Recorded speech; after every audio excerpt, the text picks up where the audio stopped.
Himachal Pradesh one विभाग और red cross society द्वारा संयुक्त तत्वाधान में 74वें राज्य स्तरीय वन महोत्सव का राज्यपाल श्री प्रताप शुक्ल ने शिमला शहरी के बाग क्षेत्र में देवदार का पौधा लगाकर शुभारंभ किया और प्रदेश के लोगों को पौधारोपण के लिए आह्वान किया। राज्यपाल ने कहा कि हिमाचल प्रदेश यहाँ की प्रकृति के लिए जाना जाता है, इसीलिए सभी लोगों को इसका सौंदर्य बरकरार रखने के लिए ज्यादा से ज्यादा पौधारोपण करना चाहिए।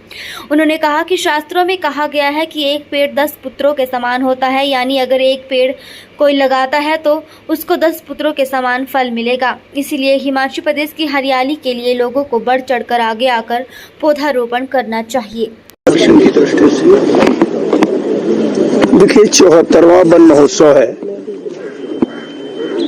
और सबसे पहले तो मैं इसमें वन विभाग के लोगों को अपनी शुभकामना देता हूं।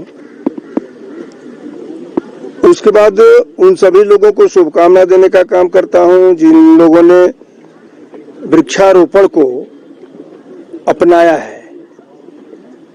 हिमाचल प्रदेश देवभूमि है, हरितिमा यहाँ की अपनी शोभा है, तो इस नाते सभी लोगों को मिल करके इसको और हरित बनाने का प्रयत्न करना चाहिए। वैसे तो प्रकृति स्वयं हिमाचल को वनों से आच्छादित की है, लेकिन हम सब लोग मिलकर करके अगर एक भी वृक्ष लगाएंगे तो हमारे यहाँ शास्त्रों में कहा गया है कि एक वृक्ष 10 पुत्र समान। और अब तो भारत की आबादी इतनी बढ़ गई है कि मुझे लगता है कि स्वाभाविक रूप से आबादी घटानी चाहिए और वृक्ष लगा करके एक वृक्ष 10 पुत्र के समान करके आबादी बढ़ानी चाहिए।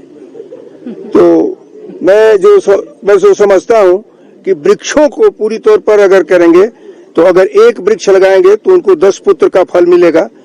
तो हिमाचल वासियों की वृक्ष लगाने के नाते संख्या बढ़ेगी और वह देवभूमि पूरी तौर पर बनी रहेगी। जैसा सर इस बार जो त्रासदी हुई है, डिजास्टर हुआ है, इसके मद्देनजर कितना महत्वपूर्ण है पर्यावरण को संरक्षण और इकोलॉजी को हिमालयन रीजन में प्रिजर्व करना? पर्यावरण पर तो मैं समझता हूं कि पूरा विश्व चिंतित है और इसके लिए हमेशा सम्मेलन भी हुआ करता है। यूएनओ ने भी किया है अभी, और उसने भी ये माना है कि हमको कार्बन को घटाना चाहिए। लोगों की अपेक्षा रहती है कि भारत कार्बन घटाए, जबकि दूसरे देश कार्बन को बढ़ाने का काम करते हैं। तो मैं जो समझता हूं कि भारत अपने आप में कार्बन को हमेशा घटाता रहा है। पूरे विश्व को अब मिलकर करके पर्यावरण को सुरक्षित रखना चाहिए। यह न केवल हिमाचल है, बल्कि आज अमेरिका है, चीन है, सभी के सभी लोग इस प्राकृतिक आपदा से इस नाते परेशान है कि वह बढ़ते हुए विकासवाद को प्रकृति को छोड़ करके कर रहे हैं। तो मुझे लगता है विकासवाद को करना चाहिए, लेकिन प्रकृति को हमेशा संरक्षित रखना चाहिए। सर, जो हम ड्रग्स पर देख रहे हैं, आज एक बैठक भी कर रहे हैं, ड्रग रिहेबिलिटेशन सेंटर भी यहाँ पर है, कितना महत्वपूर्ण है खासकर युवाओं की प्रतिभागिता, चाहे वो नशे के संदर्भ में हो, चाहे वो प्राकृतिक संरक्षण के साथ। इसमें हम सब लोगों को मिलकर के काम करना होगा। अभी आज ही के अखबार में मैंने देखा कि योग में एक जलपान केंद्र से 2 किलो से अधिक की हेरोइन बरामद हुई। आज ही मैं महसूस करता हूं कि निश्चित रूप से इस पर ध्यान देना चाहिए और सभी लोगों को मिलकर के हिमाचल, जब एक देवभूमि की कल्पना की जाती है, हम भी कहीं जाते हैं तो हम कहते हैं देवभूमि हिमाचल से आ रहे हैं। तो मुझे लगता है कि उस देवभूमि की पवित्रता को बनाने के लिए अगर इस देश का प्रधानमंत्री, भारत का प्रधानमंत्री भी चिंतित रह सकता है कि नहीं, जैसे मैं जब मिलने गया तो उन्होंने संदेश इस बात का दिया कि हिमाचल की पवित्रता, वहां की देवभूमि की पवित्रता बनाए रखने के लिए नशे पर काम करना चाहिए। तो जितने लोग हैं सभी लोगों से मेरा यह आग्रह होगा कि वह सभी के सभी लोग मिल करके नशे के विरोध में काम करें। और सरकार भी यहाँ काम कर रही है, लोग भी अब धीरे धीरे जागृत होकर के काम कर रहे हैं। सबके जागरण से ही नशा खत्म होगा। बैठक भी कर रहे हैं सर आज इस संदर्भ में, खासकर जो mental asylum and rehabilitation centre.